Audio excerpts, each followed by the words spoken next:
नमस्कार साथियों, आज मैं द्वाराहाट के हमारे भाजपा के जो विधायक हैं महेश नेगी जी, उनके ऊपर पिछले 14 अगस्त को एक महिला ने यौन उत्पीड़न का आरोप लगाया था और ये दावा किया था कि उस महिला की जो 2-2.5 महीने की बच्ची है वो महेश नेगी उसके पिता हैं। मैं समय समय पर आपके साथ उस केस के जो डेवलपमेंट्स हैं उनको साझा करती आई हूँ। तो आज भी एक नया मोड़ उस केस ने लिया है और मुझे लगता है कि जो भी मेरे साथी सोशल मीडिया में मेरे साथ जुड़े हुए हैं और उस महिला के लिए न्याय दिलाने की हिम्मत जुटा रहे हैं, मेरे कंधे से कंधा मिलाकर इस जंगल राज जो उत्तराखंड में चल रहा है उसके ख़िलाफ़ मुखर रूप से आवाज़ उठा रहे हैं, उनके साथ भी मेरी ज़िम्मेदारी है कि मैं इस पूरे नया डेवलपमेंट हुआ है केस में उसको साझा करूं। मैं बार बार अपने हर वक्तव्य में, हर वीडियो में ये बात कहती आई हूँ साथियों कि ना हम ये बात जानते हैं कि कौन सच बोल रहा है कौन झूठ बोल रहा है, ये जांच का विषय है। महेश नेगी जी सच बोल रहे हैं या वो महिला झूठ बोल रही है, ये हमें नहीं पता। हम दोनों में से किसी को भी नहीं जानते। ये जांच का विषय है कि दोनों में से सही कौन है और गलत कौन है। हमारा विरोध सिर्फ इतना था कि जब सुप्रीम कोर्ट की फुल बेंच ने ये ऑर्डर्स दिए हुए हैं कि कोई भी कॉग्निजेबल ऑफेंस में पहले एफआईआर होगी उसके बाद जांच होगी, तो उत्तराखंड में आखिर किसके दबाव में पुलिस प्रशासन बार बार महिला को बुला रहा है, मानसिक तौर पर प्रताड़ित कर रहा है, उसकी 2-2.5 महीने की बच्ची उससे अलग कर रहा है और जांच पड़ताल कर रहा है, पूछताछ कर रहा है घंटों तक, और एफआईआर दर्ज नहीं करी पुलिस प्रशासन ने उस महिला की। अनंतो गत्वा साथियों, उस महिला को कोर्ट में अर्जी देनी पड़ी, कोर्ट का सहारा लेना पड़ा और उसने एफआईआर दर्ज करने के लिए और डीएनए टेस्ट की मांग को लेकर उसने कोर्ट में अपील दायर की थी।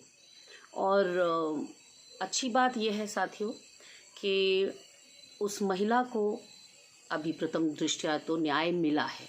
एक तो उसकी गिरफ्तारी पर हाई कोर्ट ने स्टे दे दिया है, वहीं दूसरी ओर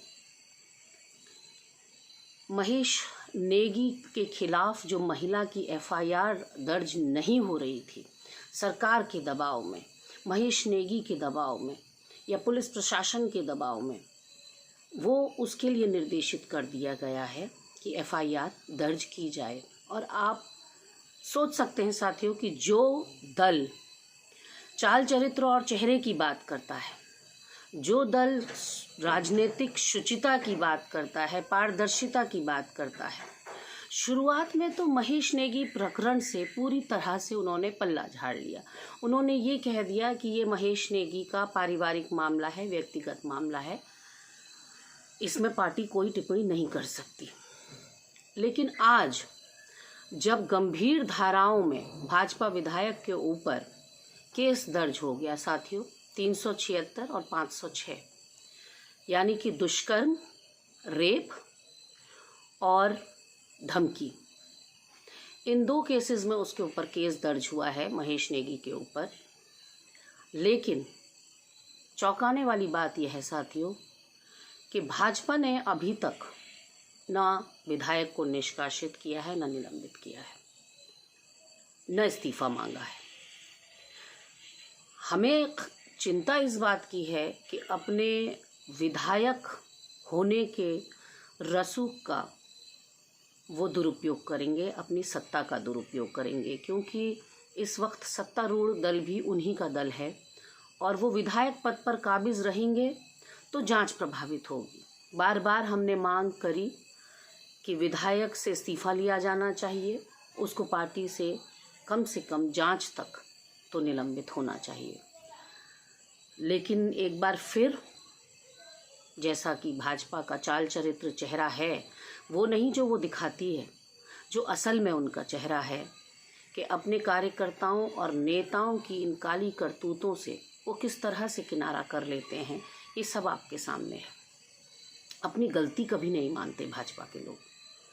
और इतना ही नहीं साथियों, संगठन ने तो बतेरी कोशिश करी कि वो इस मुद्दे पर पर्दा डाल सके जो किरकिरी प्रदेश में और देश के स्तर पर, राष्ट्रीय स्तर पर इस प्रकरण की वजह से उनकी हो रही थी, तो उन्होंने कोशिश करी कि वो प्रणव सिंह की जॉइनिंग के ज़रिए मुद्दा भटका सकें, मीडिया को कोई और मुद्दा दे सकें जिस पर महेश नेगी के प्रकरण से ध्यान हटकर सारा ध्यान प्रणव सिंह जैसे विवादित व्यक्ति पर, जिसने उत्तराखंड को गाली दी हो, उसके ऊपर ध्यान सबका भटक जाए, जनता का भी, मीडिया का भी, विपक्ष का भी, सबका।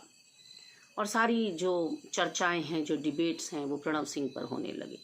प्रणव सिंह का मुद्दा भी कम गंभीर नहीं है साथियों। एक उत्तराखंड को गाली देने वाले व्यक्ति को आप आत्मसात कर रहे हैं, तो वहीं आपका चाल चरित्र, चेहरा तो वहीं बेनकाब हो जाता है, पर्दा उठ जाता है आपके चरित्र पर से। लेकिन ये मामला बहुत गंभीर है साथियों, जहां 14 अगस्त से लेकर अभी तक जो बेटी बचाओ बेटी पढ़ाओ का नारा देता है जो दल, उस दल ने एक बेटी की एफआईआर दर्ज नहीं करी। वो सच बोल रही थी या वो झूठ बोल रही थी, ये बात का विषय है साथियों। हम भी यही कह रहे हैं, हो सकता है वो लड़की गलत हो सकता है वो लड़की चालबाज हो सकता है वो लड़की झूठ बोल रही हो, लेकिन पुलिस प्रशासन का और सरकार का क्या फ़र्ज़ था? उनका फ़र्ज़ था कि 2 शिकायतकर्ता पुलिस प्रशासन के पास आए, एक महेश नेगी की पत्नी और दूसरी ये महिला जो अपने को पीड़िता कहती है। पुलिस प्रशासन का फ़र्ज़ तो ये था कि दोनों की शिकायत एफआईआर के रूप में दर्ज करना। आपने महेश नेगी की पत्नी की एफआईआर दर्ज कर ली, लेकिन महिला की आज आपने लगभग 1 महीना बीत जाने के बाद भी एफआईआर दर्ज नहीं करी।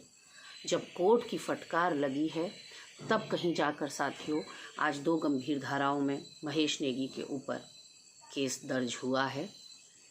हम यही चाहते हैं कि लड़ाई या जीत इस लड़ाई में सत्य की हो।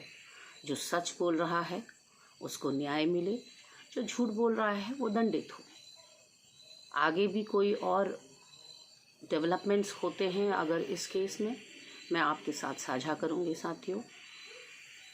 आज मकसद सिर्फ इतना था कि भाजपा का असली रूप आप सबके सामने रखूं।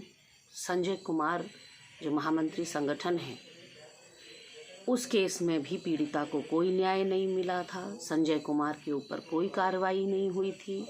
सारे ऑडियो क्लिप्स, सारे सीडीज़ देखने के बाद भी उतने गंभीर मुद्दे पर पर्दा डाल दिया गया।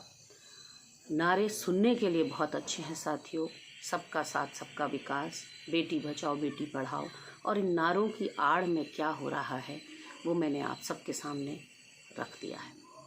इस समय के लिए बस इतना ही।